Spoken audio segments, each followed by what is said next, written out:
എല്ലാവർക്കും ദൈവത്തിൻ്റെ ശാന്തിയും സമാധാനവും ഉണ്ടാകട്ടെ. പുതിയ ഒരു വീഡിയോയിലേക്ക് എല്ലാവർക്കും സ്വാഗതം. മരുന്ന് നിർത്തി മനസ്സമാധാനത്തോടുകൂടി ആരോഗ്യത്തോടുകൂടി ജീവിക്കാം എന്ന് അക്യുപഞ്ചർ ചികിത്സകർ പറയാറുണ്ട്. പക്ഷെ ഇത് ആളുകൾക്ക് വലിയ ഭീതിയോടുകൂടിയാണ് ആളുകൾ കാണാം. എങ്ങനെയാണ് മരുന്ന് നിർത്തി ജീവിക്കുക? ഷുഗർ, കൊളസ്ട്രോൾ, പ്രഷർ പോലുള്ള അസുഖങ്ങൾക്ക് നിരന്തരമായി മരണം വരെ മരുന്ന് കഴിക്കണ്ടേ എന്നാണ് ആളുകളുടെ ചിന്ത.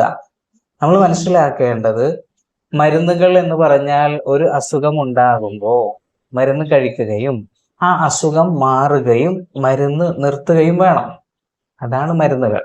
അപ്പോൾ ഇത് മരുന്നുകളല്ല എന്ന് നമുക്ക് മനസ്സിലാക്കാൻ സാധിക്കും. അങ്ങനെ മരുന്നുകൾ നിർത്തി ആശ്വാസ ജീവിതം, സ്വസ്ഥ ജീവിതം ആസ്വദിക്കുന്ന ഒരുപാട് ആളുകളെ നമുക്ക് കാണാൻ സാധിക്കും. ഇന്ന് നമ്മുടെ കൂടെയുള്ളത് ജാസ്മിൻ മുഹമ്മദ് അലിയാണ്. അതെ, നമ്മുടെ നാസ് അക്യുപഞ്ചർ ഹോം, അതിൻ്റെ അടുത്ത് തന്നെയാണ് അവരുടെ വീട്. തൃശ്ശൂർ കയ്പമംഗലം കൊപ്രക്കളം. മുഹമ്മദ് അലി എന്ന് പറയുന്നത് വാപ്പാന്റെ പേര് അല്ലേ? ഓക്കെ. അപ്പോൾ അക്യുപഞ്ചർ ട്രീറ്റ്മെന്റിൽ വന്നിട്ട് അതിൻ്റെ മുമ്പുണ്ടായിരുന്ന അവസ്ഥയും അതിന് ശേഷമുള്ള ഒരു മാനസികാവസ്ഥയും സ്വസ്ഥതയും ആശ്വാസമൊക്കെ ശരിക്കും ഫീൽ ചെയ്യാൻ പറ്റുന്നുണ്ടോ? എന്താണ് പറയാനുള്ളത്? ഞാനൊരു 6 മാസം മുമ്പാണ് അക്യുപങ്ചർ ട്രീറ്റ്മെന്റ് ചെയ്യാൻ തുടങ്ങിയത്. എൻ്റെ വീട് ഇവിടെ തൊട്ടടുത്ത് തന്നെയാണ്.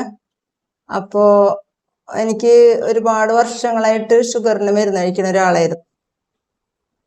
വർഷങ്ങളായിട്ട് കഴിക്കുന്നുണ്ട്. ഒരു 6-7-8 വർഷമായിട്ട് സ്ഥിരമായിട്ട് മുടങ്ങാതെ കഴിക്കുന്നുണ്ട്. പിന്നെ ഇപ്പൊ അടുത്തെന്ന് പറഞ്ഞാല് കാലിന് തരിപ്പ്, അതുപോലെ ഇടക്കിടക്ക് ക്ഷീണം വരിക, ഇടക്കിടക്ക് വിറയല് വരുമ്പോഴാണ് പെട്ടെന്ന് ഭക്ഷണം കഴിക്കുക, അങ്ങനത്തെ ഒക്കെ ഒരു അവസ്ഥയിലേക്കൊക്കെ എത്തിയിരുന്നു. പിന്നെ അതുപോലെ എനിക്ക് ഇടക്കിടക്ക് തലവേദന വരും, മൈഗ്രെയിൻ തലവേദന വരുമായിരുന്നു. പിന്നെ വെച്ചാൽ കാലുവേദന, ഡിസ്കിന്റെ പ്രോബ്ലം എന്ന് പറഞ്ഞിട്ട് ഒരുപാട് മരുന്നുകൾ ചെയ്തിട്ടുണ്ട്. അലോപ്പതി, ആയുർവേദത്തില് ട്രീറ്റ്മെന്റ്, പല പ്രാവശ്യം കിടന്ന് ട്രീറ്റ്മെന്റ് ചെയ്തിട്ടുണ്ട്. അതൊക്കെ ചെയ്തിട്ടുണ്ടെങ്കിലും ഇപ്പൊ ഈ 6 മാസമായിട്ട് അൽഹംദുലില്ലാ എനിക്കൊരു ബുദ്ധിമുട്ടുകളും ഇല്ല. ഈ ഒരു 4-5 ആഴ്ചയാണ് എനിക്ക് നീഡിൽ വെച്ചിട്ടുള്ള ട്രീറ്റ്മെന്റ് ചെയ്തത്. അതിനുശേഷം പിന്നെ അത് ചെയ്യണ്ടെന്ന് പറഞ്ഞ് പിന്നെ ഈ 4G കൃത്യമായിട്ട് ഞാൻ ഫോളോ ചെയ്യുന്നുണ്ട്. അൽഹംദുലില്ലാ. അതുകൊണ്ട് തന്നെയാണെന്ന് എനിക്ക് തോന്നുന്നത് മിക്കവാറും എൻ്റെ അസുഖങ്ങളൊക്കെ മാറി. ഇപ്പൊ ഒരു കറക്റ്റ് 6 മാസം കഴിഞ്ഞു ഞാൻ ഇത് ഷുഗറിന്റെ മരുന്ന് നിർത്തി.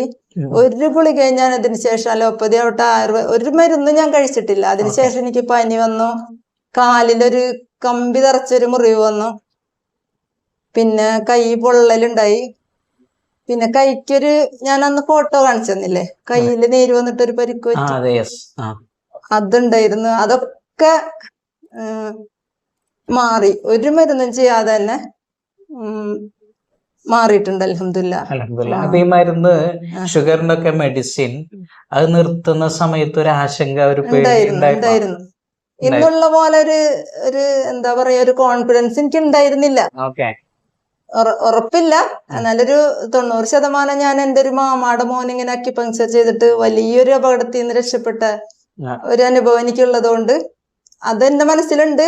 അപ്പൊ മാറുന്നൊരു തോന്നലുണ്ടെങ്കിലും ഇന്നുള്ളൊരു ആത്മവിശ്വാസം ശരിക്കും എനിക്ക് ഉണ്ടായിരുന്നില്ല. ഇപ്പൊ ഞാൻ എല്ലാരോടും പറയാണ്, എൻ്റെ വീട്ടിലായാലും എല്ലാരോടും പറയുന്നുണ്ട്, ഇത് ചെയ്യണാണ് നല്ലത്, ഏറ്റവും നല്ലത്. മരുന്നുകൾ നിർത്തിയപ്പോ തന്നെ എനിക്ക് ഇന്നിപ്പോ അന്ന് മരുന്നുകൾ കഴിച്ചിരുന്നപ്പോ ഉണ്ടായിരുന്ന ഒരു ബുദ്ധിമുട്ടും എനിക്കില്ല. രാത്രി നേരത്തെ ഉറങ്ങുക, രാവിലെ എഴുന്നേക്കുക, അത് മുതൽ ഇങ്ങോട്ട് കുളിക്കുക പോലുള്ള എല്ലാ കാര്യങ്ങളും ഞാൻ അതുപോലെ ചെയ്തുകൊണ്ടിരിക്കുന്നുണ്ട്. ഒരു വാസോഗ്രൈനോ അങ്ങനെ എല്ലാ തലവേദനയുടെ ഗുളികയുടെ മരുന്നും എനിക്ക് പേരുകൾ അറിയാല്ല, എൻ്റെ കയ്യിൽ സ്റ്റോക്ക് ഉണ്ടാവാറുണ്ട്. വാസോഗ്രൈൻ, മൈഗ്രാനിൽ, അതുപോലെ മെഫ്താൽഫോർട്ടി, ഇതൊക്കെ സ്ഥിരമായിട്ട് കഴിച്ചുകൊണ്ടിരുന്ന ആളാണ്. അതെ, ചിലപ്പോ ഡോക്ടറുടെ ആവശ്യം പോലും ഇല്ല, നമ്മൾ നേരിട്ട് പോയി അങ്ങനെ വാങ്ങി കഴിക്കുമായിരുന്നു. മെഫ്താൽഫോർട്ടി ഒക്കെ ഈ പുറം വേദന കൂടുമ്പോ അപ്പൊ തന്നെ വാങ്ങി കഴിച്ചിട്ട് അവിടെ കിടക്കുക, അങ്ങനെയായിരുന്നു പതിവ്. പലപ്പോഴും വലിയ അനുഗ്രഹമായിട്ട് ആളുകൾ പറയാറുള്ളതേ പിന്നെ ഇഷ്ടപ്പെട്ട ഭക്ഷണം കഴിക്കാൻ പറ്റുന്നതല്ല അല്ലേ? അതൊരു വലിയ അനുഗ്രഹം തന്നെയാണ്. അക്യുപങ്ചർ ട്രീറ്റ്മെന്റ് ചെയ്യാൻ തുടങ്ങിയ പിന്നെ ഉണ്ടായ ഏറ്റവും വലിയൊരു അനുഗ്രഹമായിട്ടാണ് എനിക്ക് തോന്നുന്നത്. എല്ലാ ഫുഡും ഞാൻ കഴിക്കുന്നുണ്ട്. എനിക്കിഷ്ടപ്പെട്ട മധുരം, പഞ്ചസാര അങ്ങനെ ഒരു ശീലമില്ല, അത് നേരത്തെ ഇല്ല. പിന്നെ അതല്ലാതെ എല്ലാ ഫ്രൂട്ട്സും ഈന്തപ്പഴമായാലും എല്ലാ ഫ്രൂട്ട്സും അത്യാവശ്യം എല്ലാ ഭക്ഷണവും ഞാൻ കഴിക്കുന്നുണ്ട്. ഒരു ഭക്ഷണവും ഞാൻ ഒഴിവാക്കുന്നില്ല. ഐസ്ക്രീം പോലും ഞാൻ കഴിക്കാറുണ്ട്. അതെ, കഴിക്കാം. അതുകൊണ്ടൊന്നും എനിക്കൊരു കുഴപ്പവും ഇല്ല, അൽഹംദുലില്ലാ. എന്നാൽ ആളുകൾ പറയാറുണ്ടേ, എങ്ങനെ മധുരം കഴിക്കാം, മരുന്ന് സ്റ്റോപ്പ് ചെയ്ത് ഈ ട്രീറ്റ്മെന്റ് എടുത്തിട്ട് എങ്ങനെ മധുരം കഴിക്കാം, അങ്ങനെ ചില ആളുകൾക്ക് ബുദ്ധിമുട്ടുകൾ ഉണ്ടാവാറുണ്ട്. ഇതിന്റെ യാഥാർത്ഥ്യം എന്താന്ന് വെച്ച് കഴിഞ്ഞാല്, ഒരു മരുന്ന് നിർത്തുകയാണ്, ഓക്കെ, അത് തന്നെ വലിയ ആശ്വാസം. അത് കൂടാതെ വർഷങ്ങളായി മധുരം കഴിക്കാത്ത ആളുകൾ പെട്ടെന്ന് ഒരു സ്വാതന്ത്ര്യം കിട്ടുകയാണ്. മരുന്ന് നിർത്തി മധുരം കഴിക്കാൻ ഒരു സ്വാതന്ത്ര്യം കിട്ടുമ്പോഴത്തേക്ക് എന്താ പറയാ, അമിതമായി പോകുന്ന ഒരു അവസ്ഥ നമ്മൾ ഇതിൽ കാണുന്നത്. അങ്ങനെ ആവാതെ ശ്രദ്ധിക്കണം. കാരണം അങ്ങനെ നമുക്ക് സാധാരണ ഭക്ഷണത്തിൽ കൂടെ എന്തെല്ലാം ചെറുതായിട്ട് മധുരമുള്ള അതൊക്കെ കഴിക്കാൻ പറ്റും, അതൊക്കെ കഴിക്കാം. അല്ലാതെ ഓടിച്ചെന്ന് ഒരുപാട് മധുരം ഒന്നിച്ച് കഴിക്കുക അതല്ല. പിന്നെ മരുന്നുകൾ ഞാൻ നിർത്തിയിട്ട് ഒരു മാസത്തോളം എനിക്ക് ചെറിയ ചെറിയ ബുദ്ധിമുട്ടുകൾ എന്റെ ശരീരത്തിൽ ഉണ്ടായിരുന്നു. അതൊക്കെ അൽഹംദുലില്ലാ വേറെ എന്നെ പോലെ ഇതുപോലെ അക്യുപങ്ക്ചർ ട്രീറ്റ്മെന്റ് ചെയ്യുന്ന ഒരാളോട് ഞാൻ ഇടയ്ക്കിടയ്ക്ക് ചോദിച്ചുകൊണ്ടിരുന്നു ഇങ്ങനെയൊക്കെ ഉണ്ടോ. അപ്പൊ അവരും പറഞ്ഞിരുന്നു ഇതുണ്ടാവും, ഒരു 1.5 മാസം കഴിഞ്ഞാൽ ഓക്കെ ആവും. അതുപോലെ തന്നെ അൽഹംദുലില്ലാ അതേപോലെ തന്നെ ആയിരുന്നു. ഒരു 1.5 മാസം കഴിഞ്ഞപ്പോ എനിക്ക് സാധാ നോർമൽ തൊണ്ട പറ്റുന്ന പോലെ വരൾച്ച, അതന്നെ തൊണ്ട മരുന്നിന്റെ സൈഡ് എഫക്റ്റ് ആണല്ലോ, അതാണ് മെയിൻ ആയിട്ടുണ്ടായിരുന്നത്. അത് മനസ്സിലാക്കി അതിനനുസരിച്ച് പരിചരിച്ചാൽ അത് സുഖമാണ്. ഇനി ഇത് ഒരു പ്രശ്നമായി കണ്ട് കുറെ വെള്ളം കുടിച്ചാലോ അതും പ്രശ്നമായി മാറും. അപ്പൊ അത് നിങ്ങളെല്ലാം ഈ ഒരു നല്ല എക്സ്പീരിയൻസിലൂടെ ഒക്കെ കടന്നുപോയി അല്ലേ, മാഷാ അല്ലാ. അപ്പൊ നല്ലൊരു സുഖമുള്ള ജീവിതമാണ് ഇപ്പൊ നയിച്ചുകൊണ്ടിരിക്കുന്നത്. ഒരുപാട് സമാധാനമാണ് എനിക്ക്. ഇതറിഞ്ഞു കഴിഞ്ഞാൽ എന്താണെന്നറിയാം, നമുക്ക് മറ്റുള്ളവരെയും കൂടി ഇത് എങ്ങനെയെങ്കിലും ഒന്ന് അവര് ട്രീറ്റ്മെന്റ് എടുത്തിരുന്നെങ്കിൽ എന്നൊരു വല്ലാത്തൊരു ആഗ്രഹം ഉണ്ടാവും അല്ലേ.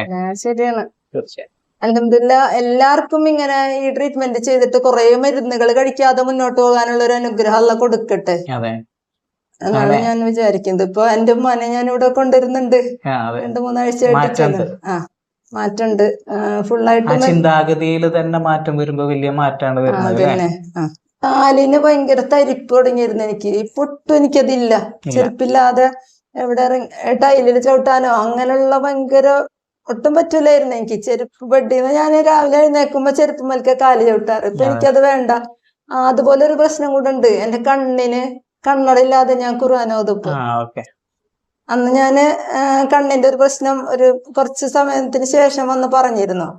അപ്പൊ ഞാന് അന്ന് കുറച്ച് എക്സർസൈസ് ഒക്കെ പറഞ്ഞു തന്നിരുന്നത് അതുപോലെ തന്നെ ചെയ്ത് ഒരു 3 മാസത്തോളൊക്കെ ആയിട്ടുണ്ട്. ഇപ്പൊ എനിക്ക് കണ്ണടയില്ലാതെ ഖുർആൻ ഓതാൻ പറ്റും. പിന്നെ അതുപോലെ ഫോണില് വീഡിയോ കോളൊക്കെ വന്നാൽ എനിക്ക് കണ്ണടയില്ലാതെ കാണാൻ പറ്റുമായിരുന്നില്ല. പക്ഷെ ഇപ്പൊ അതൊക്കെ കാണാൻ പറ്റും, ഒന്നും കുഴപ്പമില്ല. പേപ്പറൊക്കെ വായിക്കുമ്പോ ചെറുത് ഇതൊക്കെ ആണെങ്കിൽ കണ്ണട എടുത്ത് വെക്കും ചിലപ്പോഴൊക്കെ. പിന്നെ ഇരുട്ട് അധികം വെളിച്ചില്ലാത്ത സമയമായി കഴിഞ്ഞാൽ കണ്ണട ഉപയോഗിച്ച് ചെറുതൊക്കെ വായിക്കേണ്ടി വരും. അല്ലാതെ ഒന്നിനും എനിക്ക് കണ്ണട വേണ്ട. അൽഹംദുലില്ലാ അതെനിക്ക് വലിയൊരു അനുഗ്രഹമായിട്ടാണ് തോന്നുന്നത്. തീർച്ചയായും ഈ ഒരു ചിന്താഗതിയോടുകൂടി മരുന്നൊക്കെ ഒന്ന് മാറ്റി വെച്ച് നിങ്ങളൊന്ന് ഈ അക്യുപഞ്ചർ ചികിത്സ ഒന്ന് അനുഭവിക്കും അല്ലെ. ഒരുപാട് അതെ നെഗറ്റീവ് ചിന്താഗതികളാണ്. ഇതെന്താവും പുതിയൊരു ചികിത്സ, മരുന്ന് ഒരു മാസമെങ്കിലും നമ്മളൊരു വിശ്വാസത്തോടുകൂടി ചെയ്ത് നോക്കിയാൽ തന്നെ മാറ്റം ഉറപ്പായിട്ടുണ്ടാവുന്നതാണ് എനിക്ക് പറയാനുള്ളത്. ഇനി എന്താകും, ഇനി ഷുഗർ കൂടിയിട്ട് എന്താവാൻ പോണ, എല്ലാരും നമ്മള് വലിയ വലിയ പ്രശ്നങ്ങളാണല്ലോ കാണുന്നത്, സ്ട്രോക്ക് വരിക. ഇപ്പൊ എനിക്ക് അൽഹംദുലില്ലാ ഒട്ടും എനിക്ക് അങ്ങനെ ഒരു പേടിയില്ല. അതന്നെ വലിയൊരു സമാധാനമാണ്. മനസ്സമാധാനമാണ് ഏറ്റവും വലിയ സമ്പത്ത് അല്ലെ. ഈ മനസ്സമാധാനത്തോടു കൂടി ആരോഗ്യത്തോടു കൂടി ജീവിക്കാനുള്ള ഒരു മാനസികാവസ്ഥ, ഒരു ജീവിതം എല്ലാവർക്കും ഉണ്ടാകട്ടെ എന്ന് ആത്മാർത്ഥമായി പ്രാർത്ഥിക്കുന്നു.